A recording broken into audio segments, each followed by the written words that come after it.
Hey guys, it's KJ4A and welcome to Tips, Tricks, and Tutorials. This is episode 1, and we're going to be playing Civilization 5. This will be a tutorial of the first 27 or so turns of a game where you're looking for rapid expansion and domination victory. Okay, now the first thing you're going to want to do is go to the bottom right hand side of the screen and toggle the Maps option menu on/off. Okay, what this is going to do is it's going to show your resource icons, which are basically your special resources in the game, like furs, which are plus to happiness when worked, and cotton, you can see here. And then there's regular icons, which don't give happiness, which is stone. That's just, an extra bonus resource. And then you have the yield icons, which shows you all the resources you'll get from mining any particular tile. And then after that, you want to settle your city, settle your settlers where they stand, don't move them. And then you want to grab your warriors. Now your warriors don't move quickly through forest or hills. They basically move a lot quicker through flatlands and stuff like that. So you basically want to go in these general directions. Stay away from hills, stay away from the forests, and start scouting with your warriors. The next thing you want to make is a scout, because scouts can move quickly through forests and hills, so you want to make a scout next. Next, you have to choose your research. In order to research, you need to know what you need. Basically, you look around your area. Furs require trapping. Cotton requires calendar. Those are important because those are happiness resources. So we're going to go with calendar here, and as you choose that, it'll go from pottery and to calendar, and you don't have to do anything. And now we're going to click next turn. We're going to close the map options. And now we're just going to scout. We're looking for ruins. Ruins give you special bonuses every time you find them. They're randomly scattered, and that's the first thing you want to be doing early in game is scouting for ruins. Now, as you're scouting with your warriors, your scouts will actually be done. Now, there's a neat trick you could do with any unit in the game, and it works really well with scouts. You can look over here, explore automated, or you could just hit the E key, or you can explore manually. I choose to explore manually here. Sometimes I'll explore automated. It all depends. The next thing you're going to have to choose is between a monument and a warrior. Monuments give you culture, which helps you get social policies quicker. Warriors will help defend from barbarians and discourage other nations from going to war with you.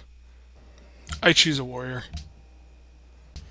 Now, while you're out exploring for ruins, you're going to find all kinds of sweet stuff in them, including gold, advanced weapons, which basically promotes your unit to the next highest tier, so your scouts will become archers, and my own personal favorite, plus 20 culture. There are a few others, but this is going to give you the basic idea of the kind of things you're going to find in ruins. Some other things you can find while scouting are natural wonders. These give a +1 permanent happiness for the rest of the game and have a nice output yield when worked. Another great benefit to scouting is you get to meet city-states. City-states are smaller countries, not trying to win the game or anything, but it can give you certain benefits. I'm not going to get into it here, but you want to meet city-states as soon as possible. You also get to meet the competition. The other countries' leaders all have their own personalities. Some are going to be hostile, some are going to be peaceful. You really want to know what countries are around you so you know if you have to build up a bigger military earlier in the game. Eventually you're going to get enough culture to start getting social policies. Since this is a tutorial for domination and rapid expansion, you're going to want to go with the Liberty tree. It's going to give you faster training on your settlers, plus a free settler. It's also going to give you faster training on your workers, plus a free worker. On top of that, you can get +1 happiness for each trade route connected to your capital. For overall rapid expansion, it's the best choice for your early social policies. Now that your warrior's built, you want to send them out scouting as well, but don't send them too far. We're going to need them before long. Now in this game, whenever you build a settler, the growth in your city stops. I have a policy early game not to build a settler before I have 3 citizens. So right here you can see I have 7 turns before I get a 3rd citizen. Now I have a choice between a monument or a worker. The monument's good for culture, but I need the worker to improve the cotton so I could get the +4 happiness. So my next city doesn't kill me on happiness. Now the game's going to be different depending on what kind of map you get, but when your worker's starting to get close to being done, you want to bring your warriors back to protect them. If a barbarian touches your worker, you lose your worker. The barbarians take them, so you really want your warriors to be up here. As you can see, some barbarians are wandering towards my city. It's a good thing I had my warriors here.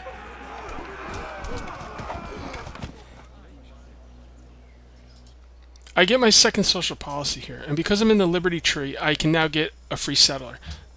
There are many factors that come into play when deciding where to settle a new city. I'm not going to get into them here, but I will make a future video covering this subject. At this point, I just continue making settlers, and before you know it, you're going to have 3 cities up. Alright guys, so to recap, let's go through the checklist. Go through your map's options menu. Begin scouting with your first warrior. Begin production on your first scout. Start research on the technology that is required for your first happiness resource. Choose between a monument for culture or a warrior for defense for your next item to build. Go down the Liberty tree in your social policies. Next is build a worker. Choose collective rule for your next social policy for your free settler. Alright guys, I hope you found that somewhat informative and useful. That's going to be it for episode 1. We'll see you next time for episode 2. Till then, take it easy.